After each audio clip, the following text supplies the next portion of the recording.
Welcome to Tablenauts. My name is Max, and today I'm joined here, of course, by the one and the only Draco. Today I'm going to talk to you about 5 games, or things rather, this year that have disappointed me. And I don't mean to be overly negative, that's not the point of this video. There's like a meme going on right now amongst my friends that I don't like games anymore, which is entirely untrue, to clarify. I very much do enjoy games, but summer has been busy, which has led to less game time and less videos, of course, and I apologize for that.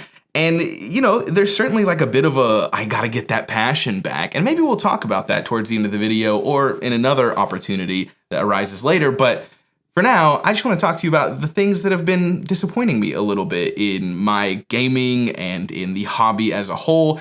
And that's not to say that these things are bad. I very much want to clarify that. It's to say that I just expected them to be better.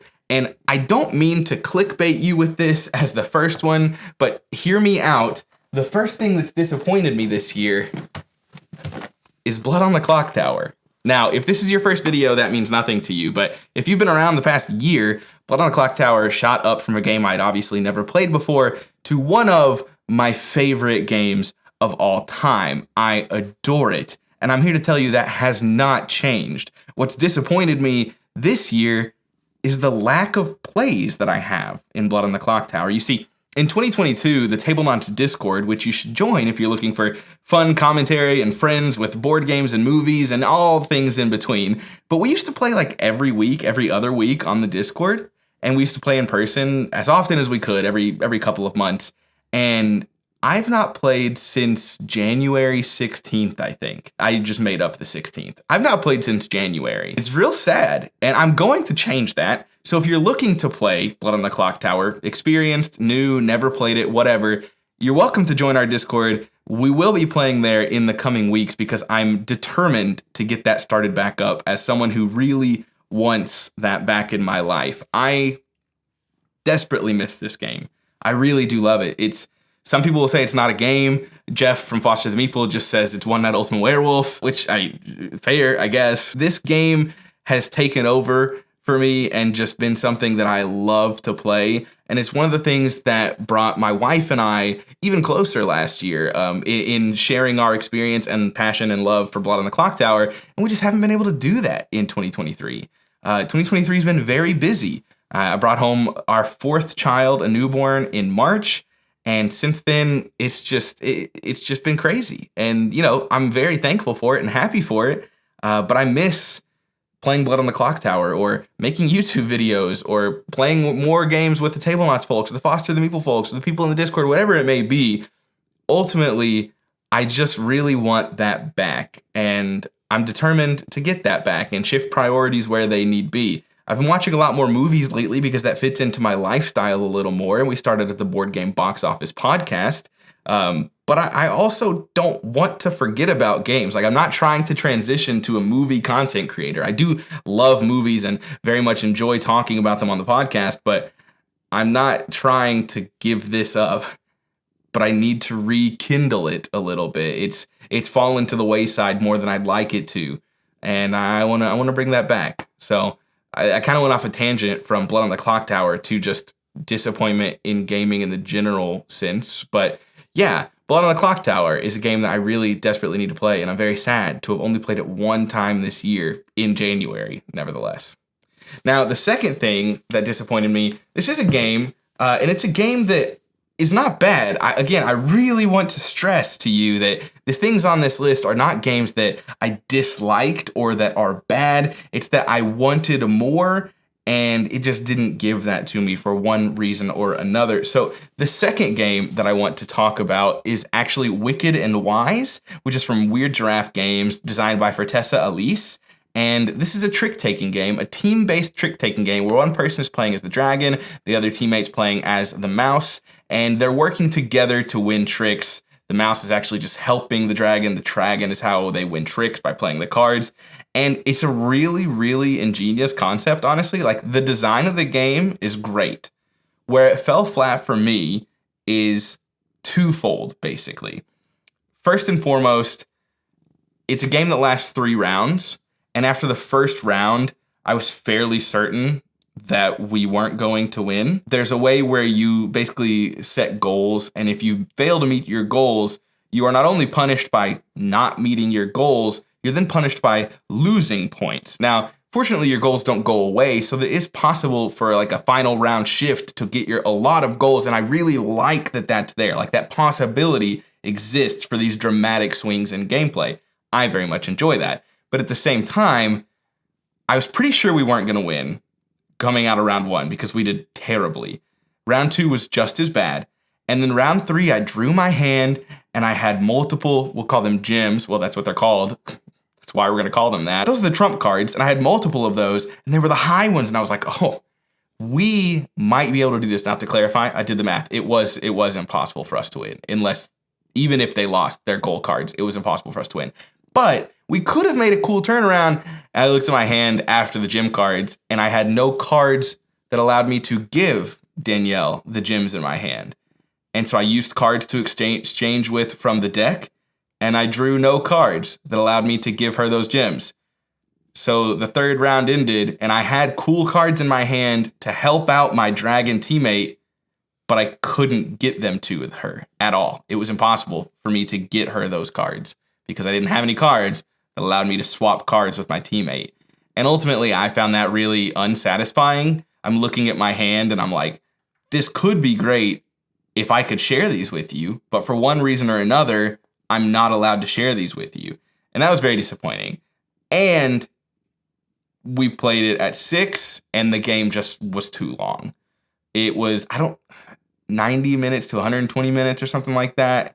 I don't really recall. And the box on this game does a pretty good job. I think it says 45 to 90. Like it is longer than you expect the trick-taking game to be, but even still at 6, I felt it ran too long. Of course, this was our first play. I think it's probably a game best at 4 or maybe at 6 with repeat plays. But even still, the kind of lack of agency because of randomness hurt. I'm not a person that dislikes randomness in my games, but for one reason or another, the Wicked and Wise experience was not what I wanted it to be. I was really looking forward to it, so it was disappointing. This is not a bad game, and I encourage you to form your own opinion and play the game yourself if you can. But for me, I really wanted to like it, and I couldn't get along with it this time. That said, I'll absolutely play it again. Like, it wasn't such a terrible experience that I never want to play this game again. No, not at all. I will happily play this game again to get a second play and form another opinion, maybe a better one. Draco, don't spread your legs in front of the camera. That's not very cat-like. Yes, it is. The third game, or the third thing on my list, it is a game. I guess the first one was too. The third game on my list is My City. This is published by Cosmos and designed by Reiner Knizia. This is it's a legacy tile placement game. And throughout the course of each game, you're basically just playing tiles, kind of like most tile placement games where you have to play them in accordance to where you played your last one. You're trying to fit them all in. And it starts out so simple that like you get positive points for leaving trees, negative points for leaving empty spaces and rocks. Fair enough, right? Easy peasy. And then as the course of the Legacy campaign goes along, it gets much more difficult and lots of rules come into play. And I tell you what, I loved the first half of this campaign. Maybe even the first 2/3 of this campaign. And I didn't hate it at all. It just ran long. I felt that by the time we were 2/3 of the way through, I'd seen basically everything the game had to offer, and we were kind of just ready to be done. Now that said, Doolin and I were kind of close, so there was still that fun tension of who's going to win. Spoiler, I won. But Kenny, on the other hand, was falling farther and farther behind, and this was probably exacerbated even more so in his position. As someone who was kind of out of the running, he still had to play this Legacy game for quite some time without really any way of catching back up. Now, there are catch-up mechanisms in My City, but they're not like dramatic. It makes the year-round slightly easier compared to the person who wins, gets a slightly more difficult thing to do, but it isn't so dramatic that I could see him coming from third to first in a matter of a couple games. He would have had to kind of slowly crawl back up, and it just wasn't happening. Yes, skill issue, I agree, but I'm sure that wasn't a good time for him. For me, I really loved My City until I just felt that it had overstayed its welcome. It's just a game that I really, really, really dug. and then I was ready for it to be done. Very much looking forward to My Island, I think, is the next one that he's doing. I'm still going to play it, absolutely. But My City, real high, and then it tapered off a bit towards the end. Now, the last one I want to talk about, two, sorry. This isn't the last one. This is kind of a spicy one, but I'll share it with you. I'm kind of disappointed in Root. I don't want to overstate. I don't want to overstate how disappointed I am in it, because I'm not, right? Like, not that disappointed in it.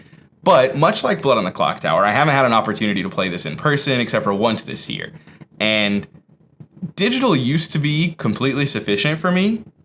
I was playing with Jeff, Doolin, and Kyle, repeat Sam from Lord of the Board, repeat Jash, whomever else in our Discord. We used to have games going pretty constantly, and that was all fine and good.